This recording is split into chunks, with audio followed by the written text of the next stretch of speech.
नमस्कार किसान भाइयों, स्वागत है आपका हमारे चैनल सस्ती खेती में। मैं कृषि विज्ञान केंद्र में कार्यरत हूँ और मेरा प्रयास किसानों को अच्छी और सस्ती जानकारी देना है। मैं सरल भाषा का उपयोग कर आपको जानकारी देने का प्रयास कर रहा हूँ। आज हम गन्ने के बारे में बात करेंगे। हमारे किसान भाई गन्ने की नई नई प्रजातियों पर काफ़ी पैसा खर्च कर रहे हैं, लेकिन फिर भी 238 का विकल्प नहीं ढूंढ पा रहे हैं। इसका मुख्य कारण ये है कि हम अपने खेतों की पानी की स्थिति को समझे बिना बीज का चयन कर लेते हैं, जो हमें बाद में सार्थक उत्पादन नहीं दे पाता। आज हम पानी के प्रबंधन और मिट्टी के साथ प्रजातियों के बारे में बात करेंगे। किसान भाइयों, वैसे तो बहुत सारे संस्थान लगातार नई नई प्रजातियों पर अनुसंधान कर रहे हैं, जिनमें से कुछ प्रजातियां महाराष्ट्र क्षेत्र के लिए भी हैं, कुछ उत्तर पश्चिमी राज्यों के लिए हैं। तो आज हम केवल बात करेंगे उत्तर पश्चिमी राज्यों के बारे में। आज हम गन्ने की 7 प्रजातियों के बारे में बात करेंगे। ये सारी प्रजातियां उत्तर पश्चिमी राज्यों के लिए पंजाब, हरियाणा, उत्तर प्रदेश, उत्तराखंड, मध्य प्रदेश, राजस्थान, बिहार, दिल्ली, इन क्षेत्रों के लिए हैं, जो अच्छी पैदावार के साथ साथ कीट एवं फंगस से भी सुरक्षित है तथा हमारे खेतों की सिंचाई व्यवस्था को देखते हुए हम उनका चुनाव कर सकते हैं। तो मैं आपको आज बताऊंगा कि आपके खेत की मिट्टी के अकॉर्डिंग, आपके खेत की सिंचाई व्यवस्था के अकॉर्डिंग आप कौन सी फसल का चुनाव करें जो आपको अच्छा उत्पादन दे सके। जैसा कि हम सभी जानते हैं कि इस वर्ष गन्ना प्रजाति 238 की पैदावार रेड रॉट के कारण बहुत प्रभावित हुई। तो इस वर्ष सभी किसान कुछ नई प्रजातियों के साथ बुआई करना चाहते हैं। हमारा आज का टॉपिक है हम किस प्रजाति का चयन करें। किसी भी प्रजाति का चयन करने से पहले हमें अपनी परिस्थितियों को समझना होगा। उसके बाद ही हम अपने खेत के लिए अच्छी प्रजाति का चुनाव कर सकते हैं। सभी खेतों के लिए एक ही प्रजाति अच्छी नहीं होती, क्योंकि हमारे सिंचाई के साधन, हमारे खेतों में जल भराव की स्थिति और हमारे खेत की मिट्टी, इन सारी बातों को ध्यान में रखकर ही हम प्रजाति का चुनाव कर सकते हैं। तो किसान भाइयों, शुरू करते हैं प्रजातियों की विशेषताओं के बारे में। लिस्ट में सबसे पहले नंबर पर मैंने रखा है CO 118, जिसे करण 2 भी कहते हैं। ये प्रजाति 238 का अच्छा विकल्प है, उपज के हिसाब से भी और प्रबंधन के हिसाब से भी। ये प्रजाति अगेती बुआई के लिए सही है। इस पर अधिक वर्षा का या सूखे का असर कम होता है।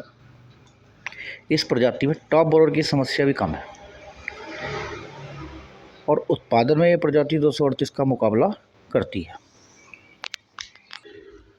और अगर हमारा फसल प्रबंधन अच्छा है तो हम इस प्रजाति से 238 से भी ज़्यादा उत्पादन ले सकते हैं, क्योंकि इसके गन्ने का वजन अच्छा है, गन्ना ठोस होता है। पेडी के बारे में कुछ लोग में भ्रम है। कुछ लोग कहते हैं कि इसकी पेडी अच्छी नहीं होती, लेकिन ऐसा नहीं है। अगर फसल अच्छी है और पेडी अच्छी ना हो, ऐसा कोई साइंटिफिक कारण नहीं। इस वर्ष नंबर 1 पर मैं इसी प्रजाति को इसलिए रख रहा हूँ कि ये प्रजाति किसान को, मिल को, दोनों के लिए फ़ायदे का सौदा है, क्योंकि इसमें शर्करा की मात्रा 15% से अधिक होती है। जल्दी तैयार होने वाली प्रजाति है। उत्तर पश्चिमी राज्यों के लिए उत्तर प्रदेश में इसका रकबा लगभग 10% हो गया है लास्ट ईयर। इसकी बुवाई में थोड़ा सा ध्यान देना ज़रूरी है। बुवाई के वक्त ज़्यादा मिट्टी ना चढ़ाएं, पाटे का उपयोग ना करें, जमाव के बाद मिट्टी चढ़ाएं। ये सलाह मेरी सिर्फ इसी प्रजाति के लिए नहीं है, सभी प्रजातियों के लिए है, क्योंकि बुवाई के बाद मिट्टी कम ही चढ़ानी चाहिए। मिट्टी आप जब जमाव हो जाए उसके बाद आप मिट्टी चढ़ाएं। ये सभी प्रजातियों के लिए ये तरीका ज़्यादा अच्छा है, इससे फुटाव अच्छा मिलता है। तो किसान भैया, दूसरे नंबर में रखता हूँ 98-014, जिसे करण 1 कहते हैं। ये प्रजाति भी अच्छी है। आप इस प्रजाति की बुवाई करके भी अच्छी फसल ले सकते हैं। 2006 में इस प्रजाति को जारी किया गया था और 2023 में इस प्रजाति को पंजाब के लिए भी जारी किया गया। उत्तर पश्चिमी क्षेत्रों के लिए ये प्रजाति अच्छी है। इस प्रजाति में भी फ़ायदा ये है कि अब ये जलभराव क्षेत्रों के लिए भी अच्छी है, सूखाग्रस्त क्षेत्रों के लिए भी अच्छी है, यानी कम पानी का और अधिक पानी का इसके ऊपर कोई विशेष प्रभाव नहीं पड़ता। जिन किसानों के खेतों में जलभराव की समस्या है या पानी की व्यवस्था कम है, वो दोनों ही से चूज़ कर सकते हैं। CO 98-014 जो है ये अपनी लंबाई के लिए जानी जाती है। इसका गन्ना 12 से 13 फीट लंबा हो जाता है। इस गन्ने की मोटाई थोड़ी कम होती है। इस गन्ना किस्म में किसी प्रकार का कोई रोग नहीं है, जैसे टॉप बोरर, पोका बोइंग, रेड रॉट जैसी कोई समस्या देखने को नहीं मिलती। इस किस्म में कल्लों का फुटाव ज़्यादा होता है, इसकी पेटी अच्छी होती है और पेटी का फुटाव भी अच्छा रहता है। इस किस्म की लंबाई अधिक होने के कारण इसमें गिरने की समस्या थोड़ी ज़्यादा है। इसका अगोला आखिर तक खड़ा रहता है, जिससे पशुओं को चारा अधिक मिलता है। इसका गन्ना ठोस है, बारिश का अधिक पानी का इस किस्म पर प्रभाव नहीं पड़ता। अब बात करते हैं तीसरी प्रजाति की। तीसरी प्रजाति तीसरे नंबर में मैंने रखा है कोलक 16202 को। ये प्रजाति गन्ना शोध संस्थान कोयम्बटूर और लखनऊ दोनों के संयुक्त प्रयास ने जारी की है।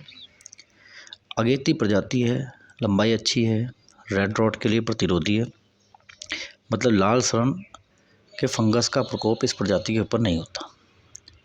ये जल भराव वाली जगहों के लिए एक अच्छा विकल्प है। जिन किसानों के पास सिंचाई की व्यवस्था अच्छी है, जिन खेतों में पानी ठहर जाता है, उनके लिए बहुत उपयोगी है। ये प्रजाति भारी मिट्टी के लिए बेहतर है। तो जिन किसान भाइयों के खेतों की मिट्टी चिकनी है, जल भराव हो जाता है या सिंचाई के साधन अच्छे हैं, वो लोग इस 16202 को लगा सकते हैं। गन्ना ठोस है, लंबाई अच्छी है, फुटाव अच्छा है, पेटी का फुटाव अच्छा है, तो ये सारे गुण इसके अंदर है, तो आप इस प्रजाति का चयन कर सकते हैं। बुवाई की बात करें तो इसको अगेती और मध्यम, यानी आप पूरा मार्च इसको लगा सकते हैं। उसके बाद चौथे नंबर पर मैंने रखा 5009। ये करनाल संस्थान की विकसित की हुई प्रजाति है। जल भराव वाले खेतों के लिए अच्छी है, उत्पादन में भी अच्छी है और सिंचाई व्यवस्था वाले किसानों के लिए इस प्रजाति से अच्छा उत्पादन ले सकते हैं। आप हल्की इस प्रजाति के बारे में मैं एक बात करना चाहूँगा कि इस प्रजाति को वो किसान यूज़ कर सकते हैं जिनकी ज़मीन हल्की है। हल्की से मेरा तात्पर्य ये है कि जिन किसानों की मिट्टी थोड़ी रेतीली मिट्टी है, तो वो किसान 5009 का चयन कर सकते हैं। इसका फुटाव भी अच्छा है और किसान भाइयों ये कम खर्च की प्रजाति है। इसमें आपको लागत बहुत कम लगानी पड़ती है, रोग प्रतिरोधी है। रोग वगैरह इसमें रेड रॉट, टॉप बोरर, पोका बोइंग ये बहुत कम देखा गया। 5वें नंबर पर मैंने एक प्रजाति को रखा है 14201, जिसे इक्षुदस भी कहते हैं। गन्ने की नई प्रजाति है। यह प्रजाति उत्तर प्रदेश गन्ना संस्थान लखनऊ ने विकसित की है। ये किस्म कम खर्च वाली है, कम खर्च में ज़्यादा उत्पादन देती है। तो किसान भाइयों इस प्रजाति में खर्चा बेशक कम है, लेकिन इस प्रजाति में हॉरिजॉन्टल ग्रोथ को मैं आसान भाषा में समझाऊँ आपको, तो हॉरिजॉन्टल ग्रोथ हम कहते हैं कल्लों के फुटाव को। तो कल्लों के फुटाव की संख्या इसमें बहुत ज़्यादा है, यानी इसमें बहुत ज़्यादा कल्ले फूटते हैं। तो इस प्रजाति का चयन अगर आप करते हैं तो आपको मई जून में मिट्टी चढ़ानी पड़ेगी। अगर कल्लों की संख्या बहुत ज़्यादा है तो इसमें आपको कल्लों की थोड़ी छटाई करनी पड़ेगी। ये प्रजाति भी रोगों के लिए प्रतिरोधी है, कम लागत वाली है। इसके पौधे सीधे चलते हैं, बांधने की ज़रूरत कम होती है।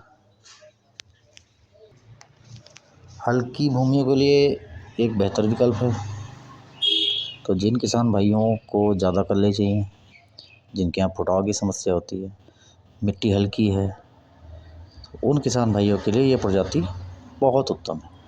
इसकी पेडी आप बहुत अच्छी पेडी है, आपको किसी ग्रोथ प्रमोटर की ज़रूरत नहीं पड़ेगी। इसकी पेडी अपने आप में इतना अच्छा फुटाव लेती है, इसमें कल्लों की संख्या बहुत ज़्यादा है। तो इसकी हॉरिजॉन्टल ग्रोथ की वजह से ही मैं इस प्रजाति को आपको उन क्षेत्रों के लिए रेकमेंड करूँगा जिन किसान भाइयों को पेडी लेनी होती है और पेडी के फुटाव में उनके समस्या आती है, तो वो लोग इस प्रजाति का चुनाव कर सकते हैं। बहुत अच्छी प्रजाति है। अब बात करते हैं छठी प्रजाति की। तो छठे नंबर पर मैंने रखा है CO 13235 को। ये प्रजाति कोयम्बटूर की है। इस प्रजाति को कोयम्बटूर और शाहजहाँपुर संस्थान दोनों ने मिलकर विकसित किया है। ये प्रजाति भी रोग प्रतिरोधी है। टॉप बोरर, पोका बोइंग, रेड रॉट के लिए प्रजाति में प्रतिरोधक क्षमता है, इसलिए इस प्रजाति में खर्चा कम है। इसकी लंबाई अच्छी है। सामान्य जल प्रबंधन वाले खेतों के लिए अच्छी है। सामान्य भूमि के लिए बेहतर विकल्प है। इसके बाद एक और प्रजाति के बारे में बात करूँगा। यह है आपकी 11015 CO 11015। ये तमिलनाडु ने इसको विकसित किया है, तमिलनाडु के गन्ना संस्थान ने। लेकिन इस किस्म की बिजाई पूरे भारत में कर सकते हैं। इसकी बिजाई अक्टूबर से मार्च तक कर सकते हैं। इसका रंग हल्का लाल बैंगनी होता है। ये गन्ने की अर्ली किस्म है। इसका पत्ता प्लास्टिक जैसा होता है। रोग रहित गन्ना किस्म है। किसी प्रकार का कोई रोग नहीं है। टॉप बोरर हो, पोका बोइंग, रेड रॉट, कोई रोग नहीं आता। इस किस्म की पूरी लंबी है। इसमें शुरू से फुटाव अच्छा रहता है। अक्टूबर नवंबर में अगर इसकी बुवाई आपने कर दी है तो इसकी एक आंख से 15 से 16 गन्ने भी आसानी से निकल जाएंगे। यदि इसकी बुवाई आप फरवरी मार्च में भी करते हो तो भी 6 से 7 पौधे एक मेढ़े में एक पौधे से निकल सकते हैं। सभी गन्ने एक समान लंबाई देते हैं। इस गन्ना किस्म की पेडी भी अच्छी है, फुटाव अच्छा है। इंटरनोड अन्य किस्म के मुकाबले अधिक लंबी होती हैं। पत्तियां चौड़ी होती हैं, हरी भरी होती हैं। चीनी की मात्रा भी अच्छी है। तो ये गन्ना किस्म किसान हित के लिए अच्छी किस्म है। कम खर्चे में अधिक पैदावार निकल जा सकती है। एक तो इस किस्म में रोग कम लगता है और दूसरा पशुओं के लिए घास अधिक निकलती है। तो ये प्रजाति भी सामान्य जल प्रबंधन के लिए अच्छी प्रजाति है। ये प्रजाति अन्य किस्मों के मुकाबले पैदावार भी अच्छी देती है। इसके गन्ने का वज़न लगभग 2.5 से 3 किलो तक रहता है और लंबाई 10 से 15 फीट तक हो सकती है। मेरे कहने का मतलब ये है कि 12 से 15 फीट आपकी लंबाई, 15 फीट आप तभी पा सकते हैं जब इसकी बुवाई आप अक्टूबर में करते हैं। और इसकी औसत पैदावार लगभग 400 से 450 क्विंटल प्रति एकड़ तक है। इसमें मुझे मेरी एक सलाह है कि आप अपने क्षेत्र में अगर इसको सेलेक्ट करते हैं अपने राज्य में, तो आप एक बार अपनी मिल से ज़रूर पता कर लें, क्योंकि कुछ मिल्स ने इसको रिजेक्ट किया हुआ है। तो आप एक बार मिल से ज़रूर पता कर लें कि आप 11015 की बुवाई कर सकते हैं या नहीं कर सकते। किसान भाइयों, ये थी हमारी 7 प्रजातियाँ। इनमें से आप किसी एक का चुनाव कर सकते हैं। सातों प्रजाति अच्छी हैं। अपने सिंचाई की व्यवस्था देखते हुए और अपनी मिट्टी की गुणवत्ता देखते हुए आप इन सातों प्रजातियों में से किसी एक का चुनाव कर सकते हैं। किसान भाई, मैंने पूरी कोशिश की है कि आपको बेहतर जानकारी उपलब्ध करा सकूं। अगर आपको मेरी ये कोशिश अच्छी लगी हो तो कृपया करके चैनल को लाइक करें, सब्सक्राइब करें। अगली वीडियो में गन्ने की बुवाई के बारे में पूरी जानकारी के साथ जल्दी लाने की कोशिश करूँगा। यदि किसी भी प्रजाति के बारे में आपके कुछ सवाल हैं या सुझाव हों तो आप कमेंट में लिख सकते हैं। धन्यवाद।